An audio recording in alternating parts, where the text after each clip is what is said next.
What's up, everybody? This is How to Fail, episode 8, self-care. Hopefully you are taking some time for yourself to have a wonderful self-care day like I am here. This week I am in the Sea of Cortez. I'm not quite sure if you guys can hear me very well because I am, obviously there's some music in the background, but hey, we'll play it by ear. So this week's episode is all about self-care. Now, self-care can be things like, going for the pedicure every now and again, getting those massages that feel so great. This time I'm going to get something called a salt scrub, which you guys will get to see a little bit of in this video. But I want to talk about self-care and how I feel myself in self-care in regards to things like forgiveness as a conduit of self-care.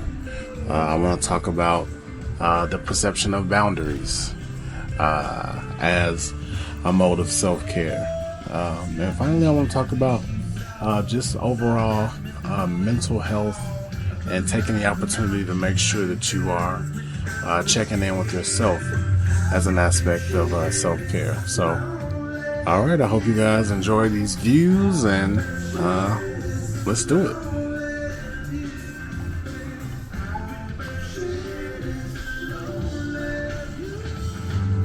I can't use it anymore. Self-care is one of those things that unfortunately for me, it wasn't something that I knew was important. A lot of times we as men believe that if we go as hard as we can and as fast as we can, that gives us the opportunity or the best opportunity to have success. But honestly, by taking the time to recharge our batteries, it gives us a lot more of an opportunity to be at our most effective. A lot of times we can hurt people when we're not taking time for ourselves to make sure that we're okay and to make sure that we're doing mental checks. Sometimes just taking the time to take in a stunning view, get some blue skies and some clear water does the heart amazingly well. So when we talk about self-care, there's lots of different things that we can talk about. One of the things that I want to talk about is the option or the notion that boundaries are self-care. 100% that is not true. This generation that we live in today focuses so much on comfort that oftentimes we miss the point of what we're actually here to do. And it's biblical. It doesn't matter what you think, what your therapist says. God is very, very clear on this. Setting boundaries against people and against situations is 100% not the Christian way. I'm a Christian, so that's what I have to talk about as a person.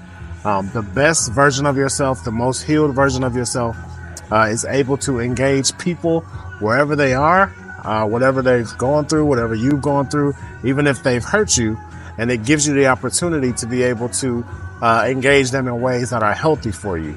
So by saying, oh no, I'll protect my peace, a lot of times what you're really doing is you're blocking your blessings. So don't block your blessings. Give yourself opportunities to exist in situations that aren't necessarily the most comfortable for you. This is a form of self-care as well. If you have to put effort forward or effort towards blocking it, stopping it, protecting your peace, effort towards being mad at someone, effort towards not communicating with someone, that's not you living in the most functional and efficient part of your life. What you want to do is you want to be able to function freely and clearly on a day-to-day basis, and that means that you are healed or healing. Now, that doesn't mean that you put yourself in situations that hurt you. That's not what I'm saying. What I'm saying is if there are places or things that you need to protect yourself from or boundaries that you need to give yourself, you're not your most healed or you're not your most efficient. A really good example is if you were addicted to alcohol, right? And if you said to yourself, oh, I'm protecting my peace, I stay away from the bar. That's a really good practice, but that doesn't mean that you're capable of handling yourself in a bar. The best version of you is able to go to that bar and not have a drink because you beat that temptation. So if you are in a situation where there's people or places that you feel like you have to put effort towards against, take some self-care for yourself to figure out how to heal from those things so that you don't have to put those boundaries in place and you can exist and be the best version of yourself. All right, so let's talk about it as we watch this sunset in a hyperlink. Yeah. So Jesus embodied both grace and truth. He calls us to do this and be similar in our actions. This has significant implications for how we think about boundaries, especially in the context of sinful behavior or things that hurt us, right? Many believe that setting boundaries is a necessary part of dealing with others' harmful actions, but I want to challenge that notion that boundaries really aren't biblical. When someone's sinful behavior consistently results in harm toward others, we are certainly called to address it. However, the way we address it should be deeply rooted in grace and truth rather than in the rigid enforcement of boundaries. Jesus didn't set boundaries to protect himself from others. Instead, he engaged with sinners, offering them love, forgiveness, and a path to redemption. His interactions were not about distancing himself, but about drawing people closer to God through him, right? Grace calls us to see ourselves as fellow sinners who have received God's mercy. This perspective should shape our hearts and our responses toward others, allowing us to have interactions that have a redemptive quality, if you will. Matthew 18:21-2, Peter is talking to Jesus, and he says, Jesus, how many times should I forgive him? And God essentially says, 7 times, 77 times. And I'll talk a little bit about that later. But this teaches us that our approach should be marked by limitless forgiveness and grace, not by setting up boundaries that limit our willingness to reconcile. Jesus' ministry was characterized by an open, inclusive approach. In Matthew 9, we see Jesus dining with tax collectors, sinners, etc. And the Pharisees are like, why are you hanging out with these whack people? And Jesus says, it's not the healthy who need a doctor, but the sick. But go and learn what this means. I desire mercy, not sacrifice. For I've not come to call the righteous, but the sinners. Here, Jesus is really showing mercy over the exclusion that boundaries can create. Trust once broken does take time to rebuild. I 100% know that personally. However, Jesus' approach was not ever about creating an emotional or relational distance to safeguard his own well-being. He consistently entered into the messiness of human relationships, offering grace and truth in abundance. This is a model for us to follow.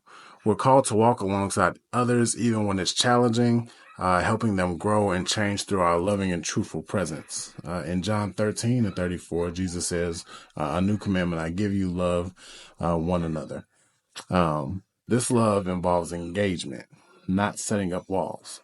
Boundaries, as they are usually practiced with my mean girlies and my protect your peace homeboys, can be more about self-protection than the genuine care for the other person's well-being or their spiritual journey, right? At a certain point, you have to decide, am I actually a Christian, or am I just saying I'm a Christian and practicing what's most comfortable for myself? Boundaries can create an us versus them mentality that is contrary to the unity and reconciliation that Jesus preached. Instead of focusing on how to make your own journey more comfortable and less painful, we should really be focusing on how we can be better agents of grace in the lives of others. Paul basically says this in Galatians. He says, brothers and sisters, if there's someone caught in sin, you who live by the Spirit should restore that person gently, right? We are, if nothing else, certainly not gentle when it comes to people and how they handle us. And that's kind of why I speak about the things that I'm starting to speak about now. It's like I'm starting to have a lot of clarity on a lot of the things that we preach in this meme culture and this culture of comfort really aren't of Christ and really don't help us to get ahead in male-female relationships as a people, as a society. So I'm hopeful that some people can take something from this and find something positive. The directive to gently restore and carry each other's burdens aligns more with grace and truth than it does strict boundaries, right? Ultimately, boundaries can lead to isolation and division, whereas Jesus' model leads to engagement and transformation. By prioritizing grace and truth, we focus on what truly benefits others in their journey with Christ. This is the heart of the gospel. not setting up walls, but tearing them down so that everyone can have the opportunity to experience the fullness of God's love. Hopefully you guys are getting this very wonderful shots that I have here of me poolside on the infinity pool. You can see the ocean there in the background. So I want to talk a little bit about self-care. So self-care is one of those things that fortunately the Black community has recently started to learn about, but honestly, it's not something that most of us grew up with or even knew was important for us to be doing. Self-care is extremely important. It allows us to make sure that we're giving some time to ourselves. In the hustle and bustle of the day and the hustle and bustle of life, we can oftentimes neglect ourselves. So it's nice to be able to have somebody who can. It's nice to have an opportunity to give ourselves some time back as life is hard. So it's good for us to be able to manage our times and give us that when we need it. Self-care is all about taking the time for yourself to say, hey, it's okay for me to reset and recharge and relax my batteries. And that is what I'm doing this week. So hopefully you are taking time for yourselves as well as I pan my camera around to get a couple shots of myself and my surroundings.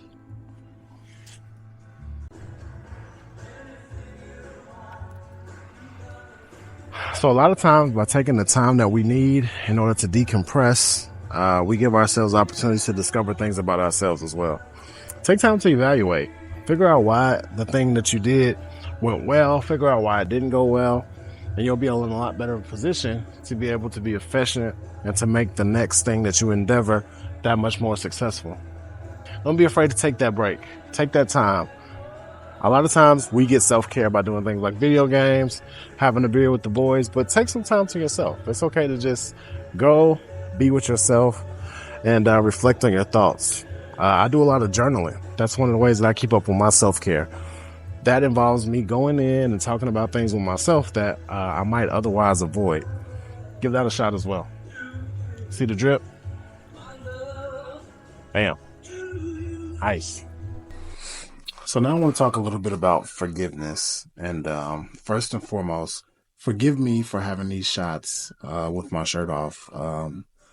Sorry for uglying up your computer screen. But seriously. All right, it is salt scrub time. So I'm going to talk to you guys a little bit about the next point, which is forgiveness being an act of self-care. In my opinion, forgiveness is not just a noble act. It's essential for our well-being and self-care. When Peter asked Jesus how many times he should forgive someone, Jesus said 490, right? That number is not arbitrary. It carries deep significance in the context of Christianity in general, right? The number 490 symbolizes completeness and spiritual fullness. It emphasizes forgiveness should be abundant and limitless. The perspective on forgiveness is not just about the act itself, but about the transformative power it holds, right?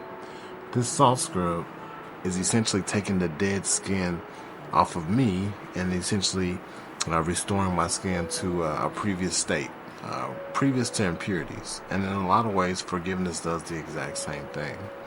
When we forgive, we release the burden of anger and resentment, which can be toxic to our emotional and spiritual health.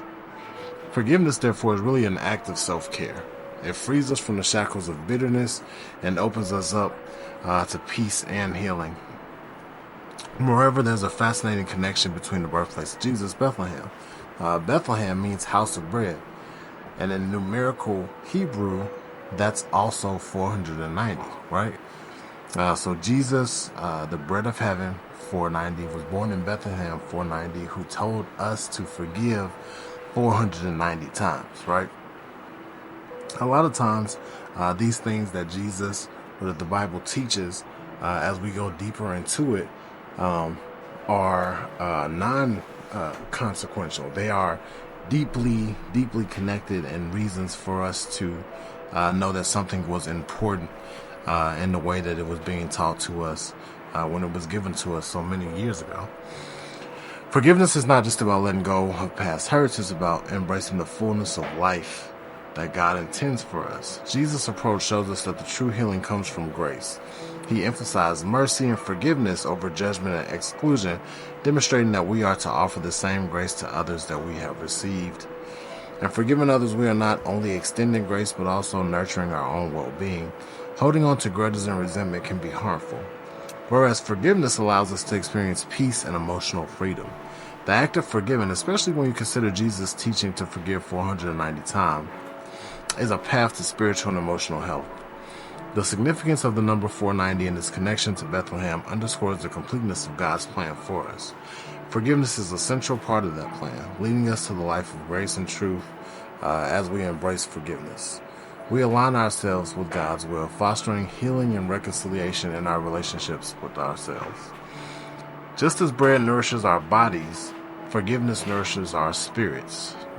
Jesus, born in a house of bread, embodies this, and by forgiving others repeatedly, we follow the path that Jesus laid out for us, a path of love, redemption, and spiritual completeness. For me, I know that it took me a long time to forgive people who hurt me. I'm a Scorpio, and I guess in some ways it is a stereotype that Scorpios don't forgive or that we hold grudges. I can say for me personally, I definitely held a lot of grudges that I wish I had let go of a lot earlier in my life. I had grudges against, my mom for stuff that she wasn't responsible for. I've held grudges against, romantic partners that I've had. I've held grudges against myself.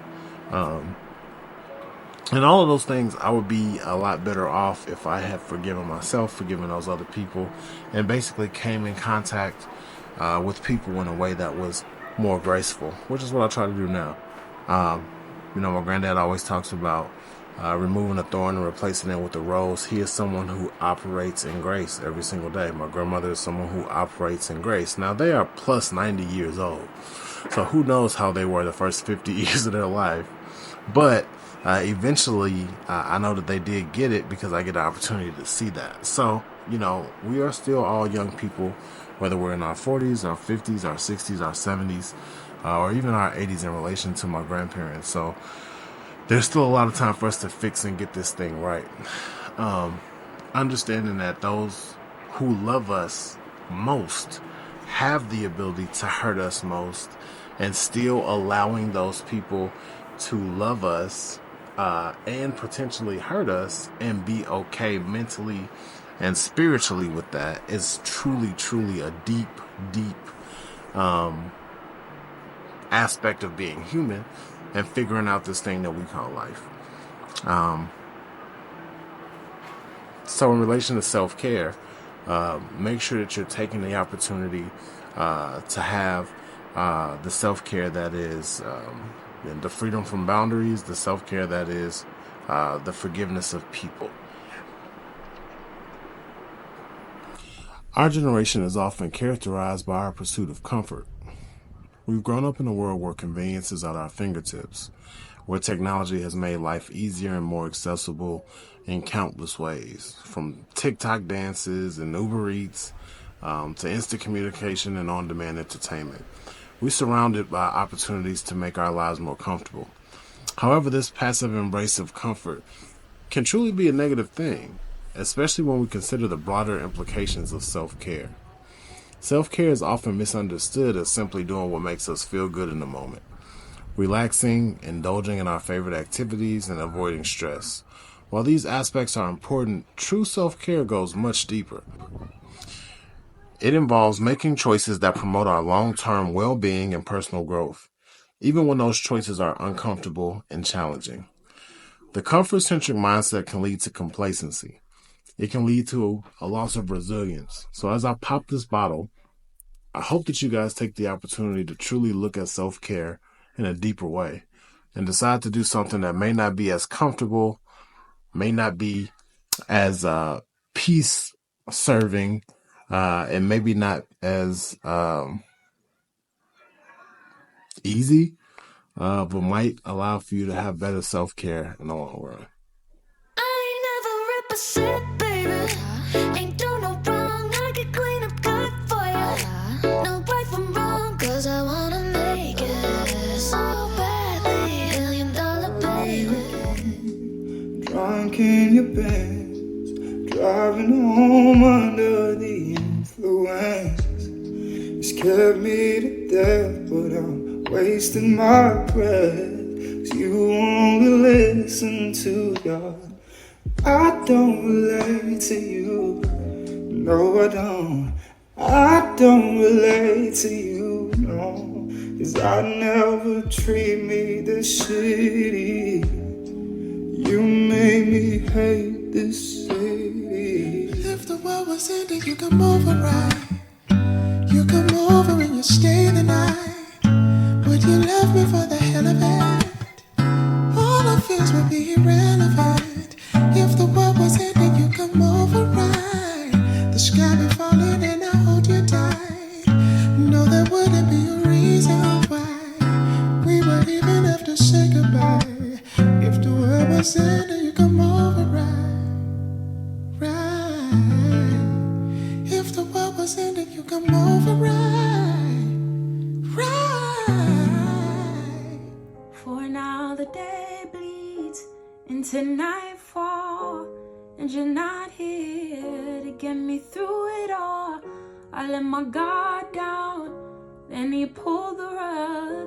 I was getting kinda used to being someone you loved, but now the day bleeds into nightfall, and you're not here to get me through it all. I let my guard down, and then you pulled the rug. I was getting kinda used to being someone you loved. I let my guard down, then you pulled the rug. I was getting kinda used to being someone you loved. I used to float, now I just fall down. I used to know, but I'm not sure now. What was I made for? What was I made for? Taking a drive, I was an ideal. Look so alive, turns out I'm not real. Something you paid for. What was I made for? I sit by myself, talking to the moon,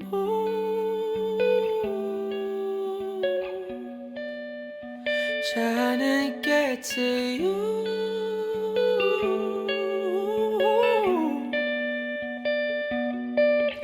In hopes you're on the other side, talking to me too. Oh, I'm a fool